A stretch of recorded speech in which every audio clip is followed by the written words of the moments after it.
إحنا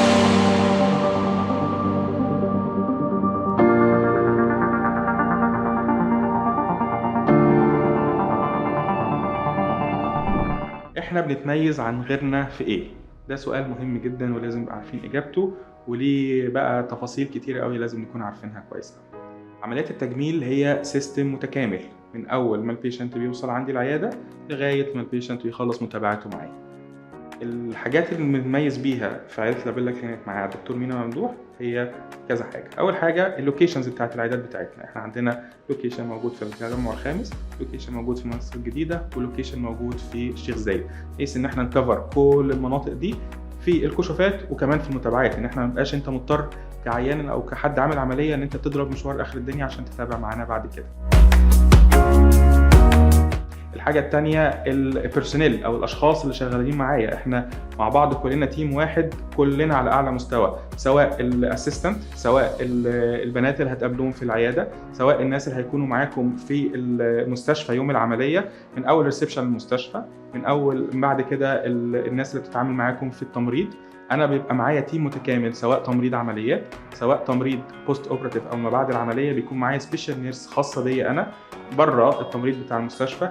دي بتكون مع الشخص اللي بيعمل العملية من أول ما بيدخل رجله باب المستشفى لغاية ما بيمشي، وبتكون الدنيا كلها مضبوطة وتمام، ما فيش فيها أي مشاكل خالص. الحاجة التانية والمهمة جدًا الmaterial اللي بتستخدم. المشكلة إن إحنا دلوقتي بقى في materials كتيرة أوي مضروبة، بقى مع كمان ضعف الاستيراد والقصص اللي إحنا عارفينها كلها، بقى في materials يا إما مش premium مش أصلية، يا إما مضروبة أو يعني واخدة الاسم الأصلي لكن هي fake مش حقيقية.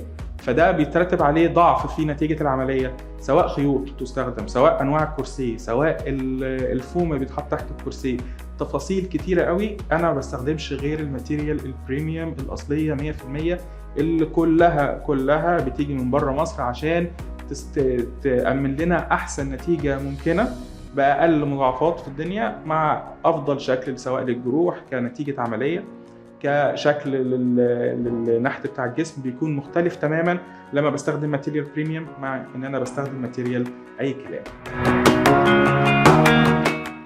الحاجة المهمة جدًا برضه اللي بنتميز بيها إن إحنا عندنا staff تخدير على أعلى مستوى. staff التخدير ده بيضمن لي حاجتين مهمين أوي. أول حاجة وأهم حاجة هي الأمان والسلامة الsafety، إن الpatient يطلع كويس مش تعبان ما فيش مشاكل معانا. الحاجة التانية الألم، السيطرة على الألم بعد العملية. إحنا عملياتنا إن شاء الله بنسبة 90% بدون ألم، والألم بيكون موجود اللي هو شوية إجهاد بسيط كأنك كده عامل تمرين تقيل في الجيم، لكن ما فيش الألم اللي كنا بنسمع عنه قبل كده.